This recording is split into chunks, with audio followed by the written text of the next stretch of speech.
చాలా సంతోషం అనిపిస్తుంది. ఇక్కడ మాట్లాడుతున్న ఒక్కొక్క మహిళ అసెంబ్లీలో ఎందుకు లేరా అనిపించినప్పుడు, ఒక రోజు నేను వైజాగ్ కమ్యూనిస్ట్ మీటింగ్కి వెళ్ళినప్పుడు అడిగానండి, వీళ్ళు చాలా చాకచక్యంగా చాకుల్లాగా మాట్లాడుతున్నారండి, వీళ్ళని అసెంబ్లీలో శాసనసభ్యుల్లో పెట్టచ్చు కదా అంటే, అమ్మ వాళ్ళకి పదవులు వద్దమ్మా, వాళ్ళ పడ అంతా ప్రశ్నించడమే, వాళ్ళకి పదవులు వద్దంట, గూగుల్ ప్రశ్నలే, అది ఎట్లా చేస్తారు, ఇది ఎట్లా చేస్తారు, మేము ఉన్నామంటూ ముందుకు వచ్చే వాళ్ళే ఈ కమ్యూనిస్టులు అని.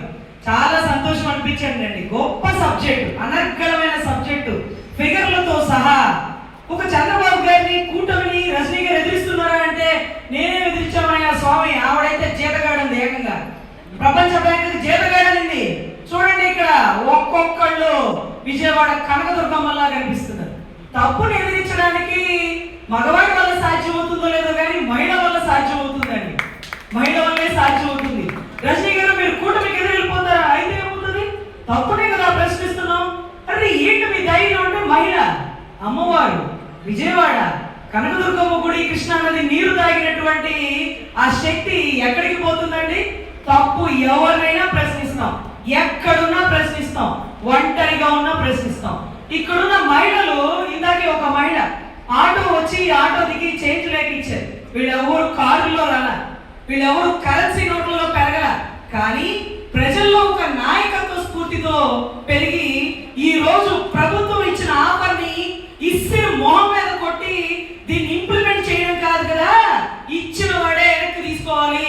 నువ్వెవరు మమ్మల్ని కర్మ చెప్పడానికి ఓయో అని గర్జిస్తున్న ఈ ఆడబిడ్డలు, వీళ్ళ వెనకాల శక్తి ఏంటంటే మహిళా శక్తి, మహిళా శక్తి. ఇప్పుడు అడగండి, రజనీ గారు ఒంటరిగా కూటమిని ఎదుర్కొంటారంటే, ఇంతమంది మహిళా శక్తుల మధ్యలో నేను ఎంతండి? నాకు ఒక బిడ్డే అనారోగ్య లోపం వల్ల ఆరోగ్యం సహకరించగా కనలేకపోయానని ప్రతిసారి బాధపడుతుంటా. ఈ రోజు బ్రెస్ట్ క్యాన్సర్, గర్భసంచి క్యాన్సర్, యోని క్యాన్సర్ ఆడబిడ్డలకే వస్తుందండి, ఆడబిడ్డలకే వస్తుంది. ఇలా ఆడబిడ్డలు అనారోగ్య సమస్యలతో బిడ్డల్ని సాకలేని పరిస్థితుల్లో, కళ్ళ ముందు బిడ్డలకు ఏమీ చేసుకోలేక ఒక మానసిక రుగ్మతతో బాధపడుతున్న పరిస్థితుల్లో మీరు మాత్రం నలుగురేదుడిని కనేయండి, మగవాళ్ళకి మాత్రం కల్తీ మద్యం ఇచ్చేసేయండి, వాళ్ళు చచ్చిపోతారు, వాళ్ళు మంచాలు పడిపోతారు. ఈ రోజు నలుగురేదుడిని కన్నా ఆడబిడ్డ పెద్దాపురంలో వేశ్య వృత్తి ఎంచుకుంటుంది. ఏంటి తల్లి ఈ పని, ఇంత చక్కటి తల్లివి అంటే ఏం చేయమంటారమ్మా, నా భర్తకి కిడ్నీ లోపం వచ్చింది, హాస్పిటల్ చుట్టూ తిప్పుతున్నా, నలుగురు ఆడబిడ్డలు, ఒక మగబిడ్డ అని. మరి అంతమందిని ఎలా కన్నారమ్మా? చంద్రబాబు గారు ఒక్కరిని కన్నారు కదా, లోకేష్ గారు ఒక్కరిని కన్నారు కదా, ఎన్టీ రామారావు గారు 6-7 కలిసినారు. ఆయన కాదు, నన్ను చూడండి, నా అందం చూడండి, నా సామర్థ్యం చూడండి అంటూ ఒక్కరిని కనమన్న నినాదం మీరే ఇచ్చారు. మీ సామాజిక వర్గంలో ఎంతో మంది మీ ఆదర్శంతో ముందుకెళ్ళి ఒక్కళ్ళే కన్నారు. ఇప్పుడు అదే మీరు చేసిన తప్పుని మీరే దిద్దుకునే అవకాశం వచ్చినట్టుగా ఇప్పుడు కనండి మీకు అవసరం. మరి అప్పుడు ఎన్టీ రామారావు గారు ఏదా ఎంతమందిని అన్నాడు, ఒక్కొక్కడు ఒక్కొక్క రంగం, పురంధేశ్వరి గారు, బాలయ్య బాబు గారు, మీ భార్య గారు, ఇక ఎంతో మంది పిల్లలు కదా ఆయనకి. సో ఒక్కొక్కరు ఒక్కొక్క రంగంలో నిలబడ్డారు కదా. కనీసం ఒక మగబిడ్డకి తోడుగా ఒక ఆడబిడ్డని కనలేని మీరు ఈ రోజు ఆడబిడ్డని శాసిస్తున్నారా? కనండి. అరే లోకేష్ కి ఒక ఆడబిడ్డ తోడుగా చెల్లుంటే బాగుంది కదా, ఎందుకు మీకు అనిపించలేదు అధ్యక్ష అని అడిగే అసెంబ్లీలో శాసనసభ్యురాలు లేకపోయింది మన కర్మ. అదే చాలా దారుణం ఏంటంటే, విజనరీ ఉన్న వ్యక్తి అని మనం ఒప్పుకోవాలి 30-40 సంవత్సరాల క్రితం. ఎందుకంటే మహిళల వల్ల సమస్య వస్తుందని ఆయనే ముందు పసిగట్టారు. ఈ మాత్రం సమస్య వస్తుందని తెలియక రాజశేఖర రెడ్డి గారు షర్మిలమ్మను గణేశారు, కేసీఆర్ గారు కవితను గణేశారు. ఈ రోజు చూడండి, ఏకులాగా వచ్చి మేకై అన్నకి కుటుంబానికి ఎదురెళ్తుంది ఆడబిడ్డే. మీకు చాలా తెలియగలవాడండి, ఆడబిడ్డల వల్ల సమస్య వస్తుందని మీకే ముందు తెలుసు. అందుకని ఈ రోజు నిరంజన్ మీరు కోటీశ్వరులు, 500 కోట్లు నాకు ముష్టి పడేస్తావా, లక్షల కోట్ల ఆసామని అంటూ పబ్లిక్ స్టేట్మెంట్ ఇచ్చేసినారు. ఇప్పుడు లోకేష్ గారు, వారి ఆవిడ చాలా యంగ్ స్టేజ్ లో ఉంది, చక్కగా ఆరోగ్యవంతురాలు, ఆవిడ ధైర్యంగా ఒక 4-5 కానీ ఆదర్శంగా అసెంబ్లీలో గర్జించమనండి. చూడు నా కూడా ఏ నిర్ణయం తీసుకుందో, నందమూరి వారి రక్తం మళ్ళీ పారుతుంది అని చెప్పచ్చుగా. నందమూరి వారి రక్తం పారకూడదు, నారా విషం తాగిన భర్తలు మంచాన పెడితే మేము మాత్రం 5-6 కనేయాలి. మిషన్లు మరి నొక్కండి. ఆయన బటన్ నొక్కి పథకాలు ఇచ్చారు, మీరు మమ్మల్నే నొక్కి మమ్మల్నే తొక్కుతున్నారు. ఇందిరాగాంధీ ఎమర్జెన్సీలో కూడా ఇందిరాగాంధీ మహిళను టచ్ చేయాల, పిల్లలు పుట్టకుండా మగవాళ్ళకి ఆపరేషన్ చేసినారు. మీరు ఏకంగా మా జోలికి వచ్చారు. అసెంబ్లీలో మా గురించి మాట్లాడిందంటే ఒక ఆయన అంటాడు, బిడ్డల్ని పెంచడానికి తండ్రి పాత్ర ఉందంటే తప్పు లేదు, ఒప్పుకుంటాం. ఏమండి వాళ్ళు ఎలా కష్టపడేది, బిడ్డలు కొనడానికి మేము కూడా కష్టపడి ఏం కష్టపడుతున్నాం? 4 గోడల మధ్య పడే కష్టాన్ని సిగ్గు లేకుండా నువ్వు అసెంబ్లీలో చెప్తావా?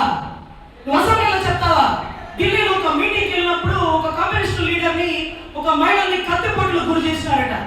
తర్వాత ఆ మీటింగ్ లో చాలా మంది రాలా, అమ్మా మీరు ఎలా కత్తిపోట్లను తట్టుకున్నారు అంటే, అమ్మా రజని నీది నార్మల్ డెలివరీనా ఆపరేషన్ అనేది? Normal delivery.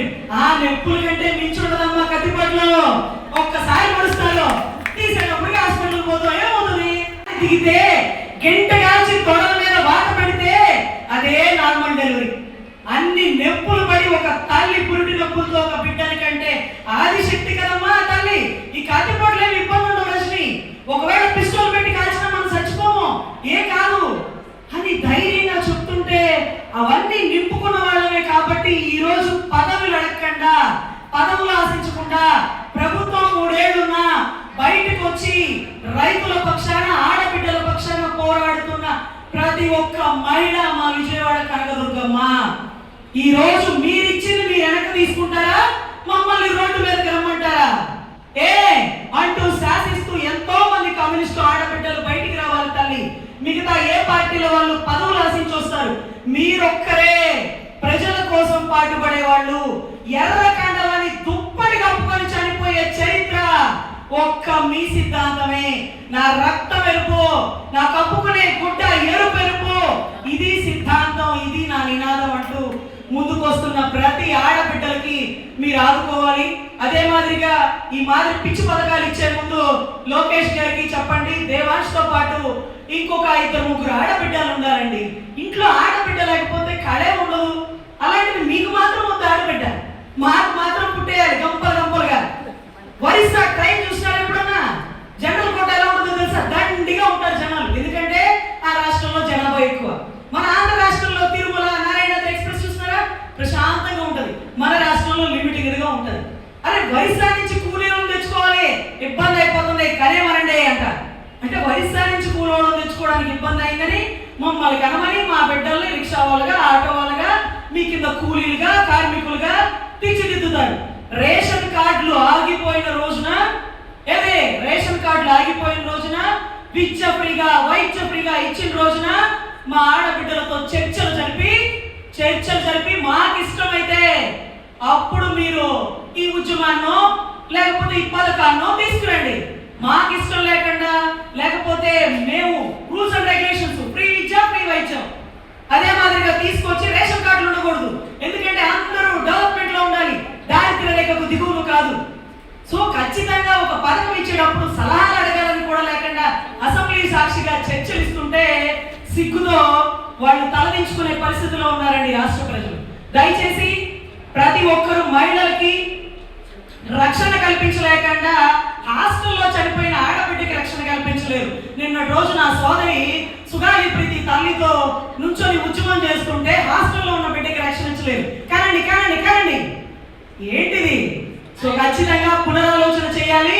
ఇటువంటివి చర్చలు లేకుండా అసెంబ్లీలో స్టేట్మెంట్లు ఇచ్చేయకండి. మీ పరువు పోతుంది.